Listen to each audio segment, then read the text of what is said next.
Hello বন্ধুরা, হাসি খুশি রান্নাঘর চ্যানেলে আপনাদের স্বাগত। আবার একটা নতুন রেসিপি নিয়ে চলে এসেছি, আলু পটলের তরকারি।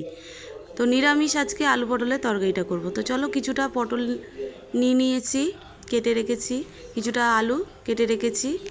একটা গ্যাসের ওভেনে কড়া বসিয়ে দিলাম, কিছুটা সর্ষের তেল দিয়ে দিলাম। তেলটা ভালো করে গরম হয়ে গেল, কেটে রাখা আলুগুলো দিয়ে দেবো। একটু ভালো করে নাড়াচাড়ি করে নিলাম। আলুটা লাল লাল করে ভাজা যখন হয়ে যাবে, আলুগুলো তুলে নেবো একটা বাটিতে। গ্যাসে ওই তেলে আবার কেটে রাখা পটলগুলো দিয়ে দিলাম। আবার একটু নাড়াচাড়ি করে লাল লাল করে ভেজে নেব। পটলগুলো ভাজা হয়ে গেছে, পটলগুলো তুলে নেব। কিছুটা আবার সর্ষের তেল দিয়ে দেবো। একটা তেজপাতা ফোড়ন দেবো, গোটা জিরে ফোড়ন দেবো। আগের থেকে বেটে রেখেছিলাম আদা কাঁচা লঙ্কা দিয়ে দেবো।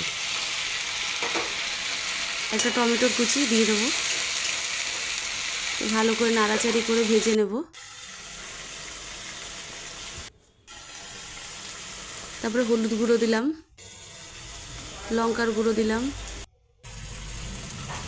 ধনে গুঁড়ো দিলাম, জিরে গুঁড়ো দিলাম, স্বাদ মতো নুন দিলাম, দিয়ে ভালো করে কষিয়ে নেব।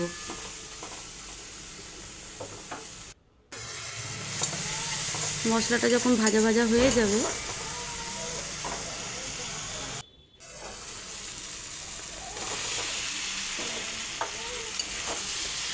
ভেজে রাখা আলু পটলগুলো দিয়ে দেবো। আবার ভালো করে নাড়াচাড়ি করে একটু কষিয়ে নেব।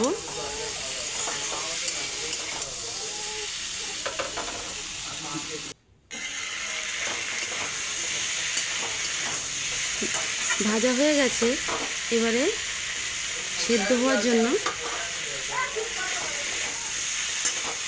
উপর থেকে একটু চিনি দিয়ে দেবো।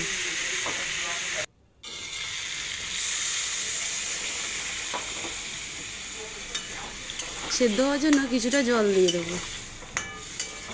একটু ভালো করে নাড়াচাড়ি করে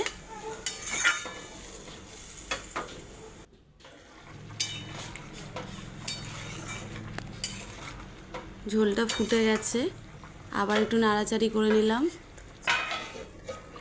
সেদ্ধ হওয়ার জন্য একটু চাপা দিয়ে দেবো। আবার 5 মিনিট পর এসছি, দেখছি আলুটা সেদ্ধ হয়েছে নাকি। নাড়াচাড়ি করে নিলাম। দেখো আলুটা সেদ্ধ হয়ে গেছে।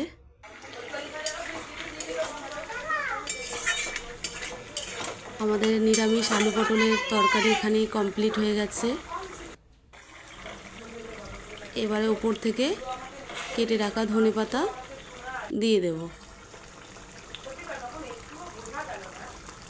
তো বন্ধুরা, তোমাদের কার কার ভালো লাগলো অবশ্যই কমেন্ট করে জানাবেন। ভালো লাগলে একটা লাইক করবেন, কমেন্ট করবেন, আর পরবর্তী রেসিপির জন্য অবশ্যই জানাবেন। ধন্যবাদ।